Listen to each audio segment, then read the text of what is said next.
Captain Crais? Yes, Lieutenant. That is how we are introduced to Captain Bylar Crais.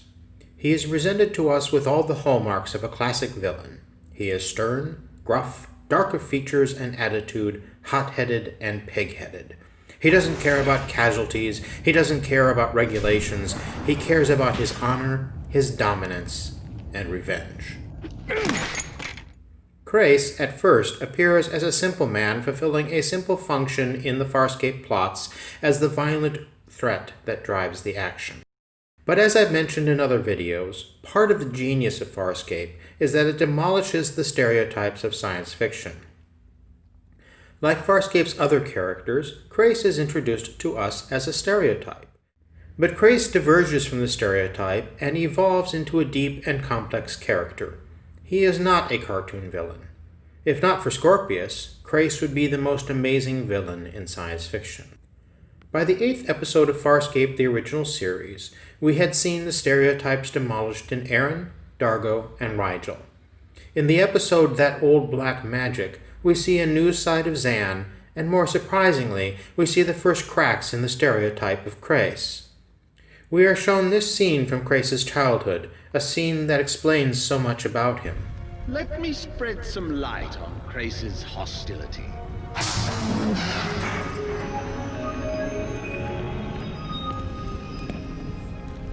Father. Yes, Crais' father, who we learn much later in the comic books was a heartless and cruel man. The recruiter is here to pick you up. Stay close to Teovo. Give him guidance. I'm counting on you to protect him. Do you understand?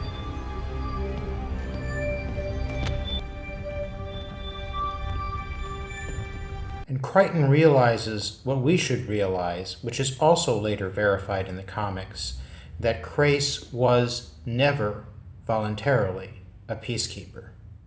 Is that real? You didn't choose to be a peacekeeper? You and your brother were shanghaied from your home. Enough. In That Old Black Magic, we see in Crais' fights with Crichton how much Crais is haunted by his father's command to protect his brother. No doubt, Teovo was Crais' only purpose and connection with anything outside strict obedience to the peacekeepers. After the accident that killed his brother, Crais was bereft of a significant part of his identity. He disobeys peacekeeper orders to go after Crichton in a desperate attempt to salvage some sense of his self apart from the peacekeepers. Crais' motives were similar in regards to his project to create a Leviathan warship hybrid. As we saw in Family Ties, and in flashbacks in The Way We Weren't, Crais was driven and obsessed at the success of this project. Why Crais wanted a Leviathan gunship he never explains, but it was more than following orders because he was so deeply personally invested in the project, and he had no patience for delays. Lieutenant, what is taking so long? Zan once told Aaron that Aaron was the only kind of peacekeeper she could be. The same could be said for Crais. Certainly, Crais lacked the emotional sensitivity that is central to who Aaron is. But Crais, too, was someone thoroughly squashed down by the peacekeepers and prevented from having any other type of life. Like Aaron, Crais threw himself into his career, suppressing his emotions until the death of his brother destroyed his composure. He became obsessed with revenge against Crichton, manifesting an extended form of Savatian hyperrage until he was humiliated and forced out of his command by Scorpius. Unfit for duty by any measure was Scorpius's judgment of Crais, and it was a fair condemnation. Scorpius, now lacking his research base, opportunistically took control of Crais' command carrier, making Crais' position untenable. If you'd have seen Crais aboard his own ship, you'd know it was no act. This Scorpius character is carrying Crais' mivongs around in his hip pocket. Crais took the only way out he could. My boy Crais! Clearly an awkward situation. However, I have asked Dominar Rigel the 16th for asylum, and he has accepted. By the goddess, that's insane. It humbled Crais, at least for a bit. I understand you didn't mean to kill my brother. It was an accident.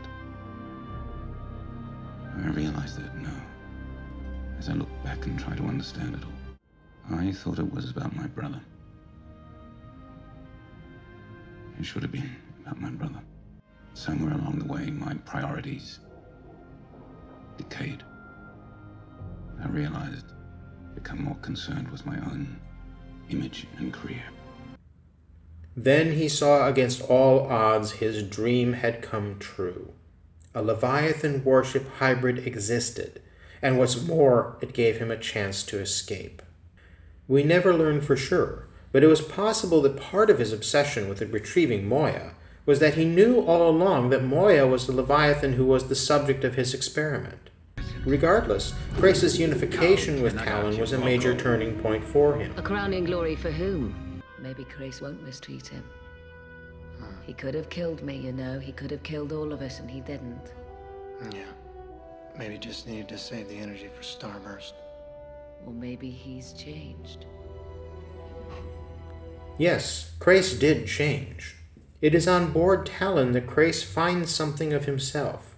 It gives him a freedom he never had in his peacekeeper career, while teaching him a new kind of humility.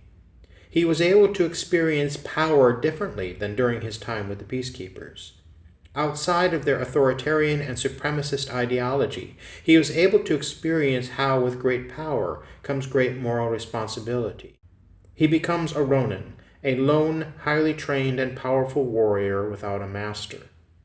As Aaron said much later in the post-Peacekeeper Wars comic books, after leaving the Peacekeepers, Crais tried to find a way to reconcile his Peacekeeper training with the spiritual traditions in which he was raised.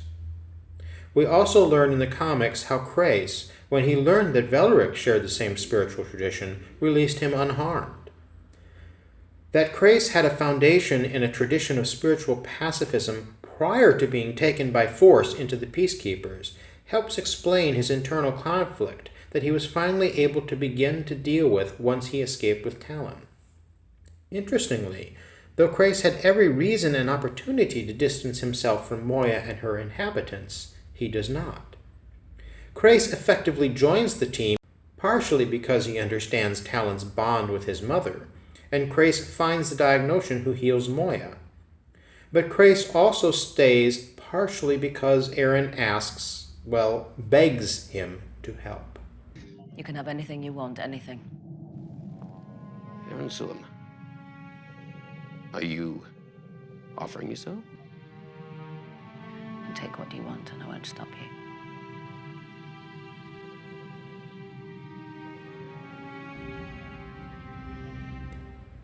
People have read a lot into Aaron's statements, understandably assuming she was, as Crais asked, offering herself to Crais. But this is not within Aaron's character, and is placing on a peacekeeper human assumptions about the role of women as property that are quite foreign to peacekeeper culture. What exactly Aaron thought Crais would want, she never explains, but most likely she was offering for Crais to take Talyn, something she had up to then fiercely resisted.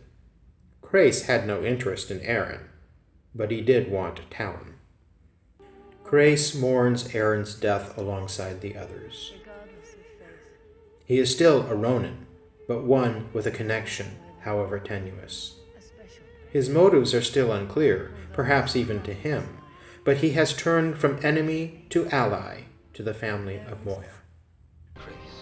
Crais and Talyn's presence in Season of Death keeps Scorpius at bay, and Crais flees with Talyn not out of selfishness, but to help Moya and family escape. Crais reappears in Eat Me, sending out a distress call after he and Talyn barely survive an attack by a peacekeeper retrieval squad. Both recover, and Talyn and Moya split up to best avoid the peacekeepers, and Farscape enters the amazing plot arc of the two Crichtons on the two living ships. Aaron on Talyn immediately learns that Crais' time with Talyn has not been without problems. Crais does not control Talyn, who has entered the troubled teenager phase of being a Leviathan warship hybrid. Talyn's defiance has physically damaged Crais with cybernetic feedback, and at times Talyn can control Crais through the neural link they share. We see in Green-Eyed Monster how little power Crais has in the dysfunctional relationship. It is perhaps this learned powerlessness that causes Crais to offer a deal to Zalek Sun, rather than kill her. Crais is correct that killing Zalex would mean only that Peacekeeper Command would send another retrieval squad. Crais, now the hunted, foolishly spares Zalex when he should have known she would never agree to give up her orders to capture him and Talyn. His foolish choice allows for a more dramatic end for Zalex a few episodes later, and it is simply a cheap plot device that goes against Crais' character and everything he knows. But with Talyn, Crais shows a moral sense that he previously had not displayed. He uses Talyn's massive firepower only for defense. For example, with the Holosiums. Defense mechanisms have been activated. We sense your weapons are charged. Stand down. I repeat, we travel in peace. But not long after, in The Ugly Truth, Crais decides to try to disarm Talyn's main cannon. Why did you call us? Despite my best efforts, Talyn is becoming more aggressive, more destructive. You must help me disarm him. With power comes responsibility, and Crais understands that. The Leviathan warship hybrid has some sort of mental, psychological, or spiritual deformity that inclines Talyn to act irrationally and impulsively.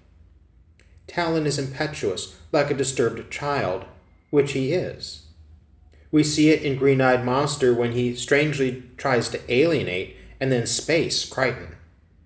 Talyn's attitude towards Crichton was definitely affected by Crais, but Crais, once he accepted that Talbot's death was an accident, did not act against Crichton. After Zalek Sun crippled Talyn's higher functions in relativity, the Leviathan was even more unstable, culminating in him slaughtering 600 innocents on a defenseless hospital ship in Iyench-Uyench. Crais, his efforts to keep Talyn sane and peaceful exhausted, reluctantly agrees to put Talyn into a coma, hoping to somehow fix him.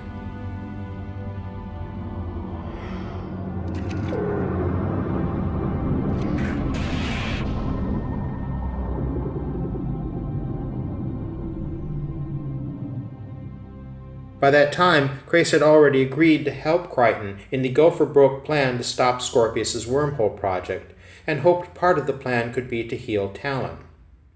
Crais may have had some desire for revenge against Scorpius, but his motives seem to now be in common cause with Crichton. It is quite the turnaround from when they first met. Crichton still did not trust Crais, but Crais was working with Crichton. It's safe to talk here, and you need to hear this. On Scorpius' command carrier, we first see Crais apparently betray Crichton. He is determined that there is only one way to stop you and your experiments with finality. He is conspiring with some of Moya's crew to destroy this command carrier. But this was, as Crais explains, a ploy. No, Crichton, I did not.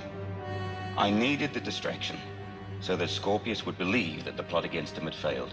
Crais now gets it, understands as Crichton does the greater purpose. Despite all of this, I understand the power of the technology that Scorpius is attempting to harness.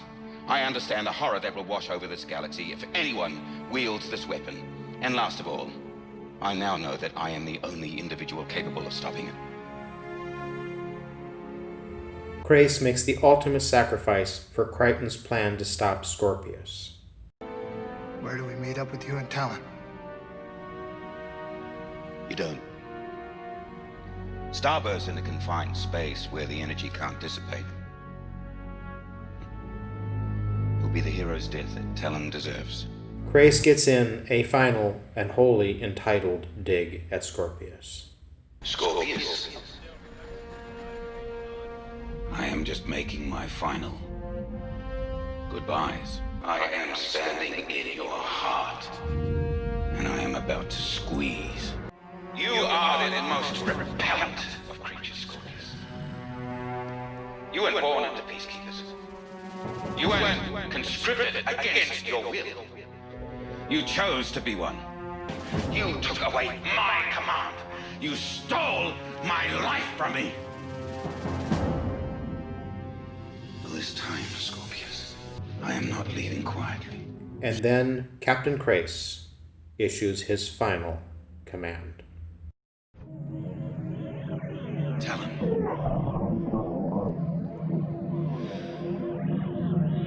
Starburst.